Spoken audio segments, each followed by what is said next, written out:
Welcome to agent private limited.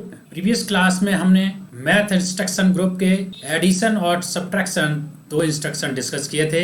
आज की class में हम मैथ इंस्ट्रक्शन ग्रुप के नेक्स्ट मल्टीप्लाई एंड डिवीजन ये दो इंस्ट्रक्शन आज की क्लास में डिस्कस करेंगे। तो आइए स्टार्ट करते हैं। तो सबसे पहले जैसे मल्टीप्लाई का जो इंस्ट्रक्शन है वो यहाँ पर हम ड्रैग एंड ड्रॉप करेंगे। इसके अंदर दो इनपुट होते हैं और एक आउटपुट। ये out equal to in 1 into in 2 के रिजल्ट को स्टोर करता है। दूसरा डिवीजन का भी यहाँ पर ड्रैग एंड ड्रॉप कर सकते हैं। ये डिवीजन का है। इसके अंदर भी दो इनपुट और एक आउटपुट, यानी कि output equal to in 1 divide by in 2, ये इसका आउटपुट होता है। तो ये इंस्ट्रक्शन हम अपनी प्रोग्रामिंग में कैसे इस्तेमाल कर सकते हैं, तो उसके लिए हम यहाँ पर एक टाइमर को इस्तेमाल करेंगे। टाइमर हम ऑलरेडी प्रीवियस क्लासेस में डिस्कस कर चुके हैं। तो हम यहाँ पर एक टाइमर लेंगे, यहाँ पर एक दूसरे नेटवर्क में ले लेते हैं। इसको हम पहले इधर लेके आएंगे और नेटवर्क 1 में हम यहाँ पर एक एम्प्टी ब्लॉक लेंगे और टी ऑन टाइमर ले लेंगे और इसका कोई नाम दे देंगे। मान लीजिए मैं टाइमर _1 दे देता हूँ। इसको क्रिएट कर देंगे तो ये बन गया। अब इसके अंदर आप देख पाएंगे कि यहाँ पर PT और ET है। ये PT भी हमको जो देनी होती है मिली सेकेंड में देनी होती है और जो ET है मिली सेकेंड में आती है, यानी कि जो भी टैग है वो काउंटिंग करता हुआ मिली सेकेंड में आएगा। अगर हमको सेकेंड में इसकी PT की वैल्यू सेट करनी है या फिर हमें सेकेंड में ही एलेप्स टाइम को देखना है तो उस केस में हम मल्टीप्लिकेशन और डिवीजन से ये काम कर सकते हैं। तो कैसे करेंगे, जैसे मान लीजिए इसके अंदर कोई टैग है, मान लीजिए ये PT1 नाम दे दिया मैंने इस टैग का। तो PT1 ये हम सारे डबल इंटीजर बना लेंगे। इसको हम यहाँ से मेमोरी करेंगे और इसको डबल इंटीजर बना देंगे। ये बन गया। और ये PT के बाद यहाँ पर हम एक ET बना देंगे, ET1। ET बना गया और इसको डिफाइन कर देंगे। इसको भी हम डबल इंटीजर ले लेंगे, तो यहाँ डिफाइन हो गया।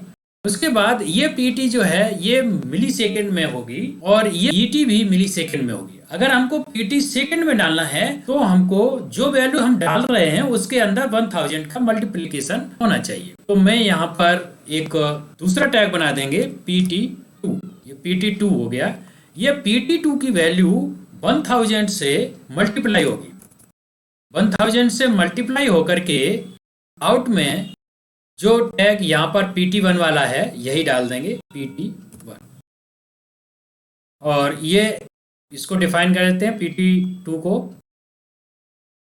और यहाँ पर जो ET की वैल्यू है, यानी कि ET की वैल्यू ET1 है, ET1 में हम 1000 का डिवीजन करके यहाँ देख सकते हैं, यहाँ पर हम ET2 नाम दे दें, इसको डिफाइन कर देंगे। ये हमारा लॉजिक, एक सिंपल लॉजिक यहाँ पर बन गया है।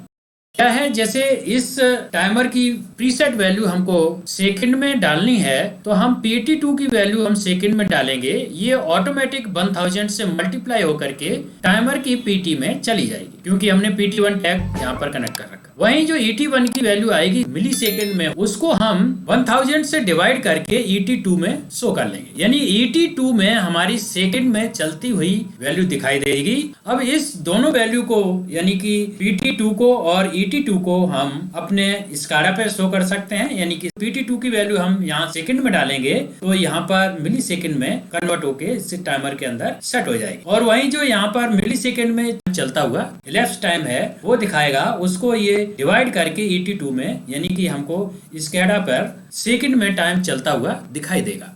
यहाँ पर एक हमको ट्रिगरिंग कंडीशन देनी होगी। तो मैं यहाँ पर एक B1 टॉगल स्विच लगा देंगे।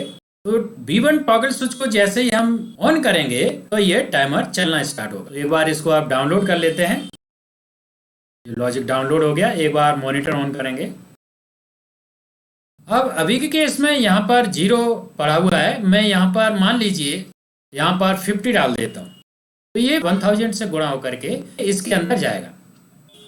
तो ये 50 से गुणा होकर के इसमें चला गया। इसका फॉर्मेट अगर देखना है तो इसका डेसिमल में करेंगे तो यहाँ पर दिखाई देगा 50,000 हो गया, यानी कि हमने यहाँ पर 50 डाला, 50 का यहाँ पर 1000 से गुणा होकर के ये 50,000 यहाँ पर पहुँच गया। यानी कि हमको सिर्फ 50 डालना है, अंदर ये टाइमर की वैल्यू ऑटोमेटिकली 1000 से मल्टीप्लाई होकर के टाइमर के पीटी में सेट हो जाएगी। वहीं जब टाइम चलेगा तो यहाँ पर जो मिली सेकेंड में आएगा उसको 1000 से डिवाइड करके ET2 में ये वैल्यू यानी कि सेकेंड में ये वैल्यू शो करेगा, जो कि हम इसको स्काडा पे डाल के स्काडा में देख सकते हैं। तो एक बार स्टार्ट करते हैं। स्टार्ट करने के लिए हम यहाँ पर ये टॉगल स्विच को ऑन करेंगे।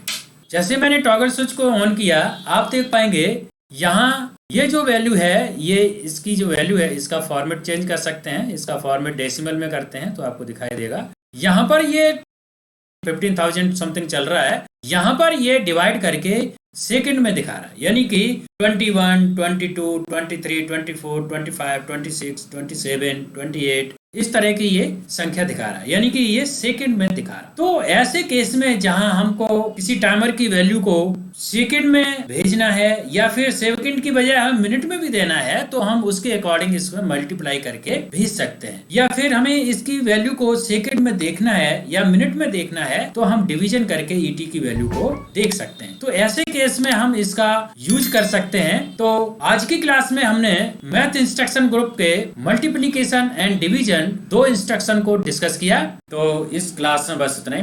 Thank you for watching this video. अगर आपको ये वीडियो पसंद आई तो लाइक करें, शेयर करें, और अगर आपने अभी तक हमारे चैनल को सब्सक्राइब नहीं किया तो सब्सक्राइब कर लें, साथ ही साथ बेल आइकन को क्लिक कर लें ताकि हमारे लेटेस्ट वीडियो के अपडेट्स आपको टाइम से मिल सके। और अगर आपका कोई क्वेश्चन है, कोई डाउट है तो नीचे कमेंट बॉक्स में पूछ सकते हैं। Thank you.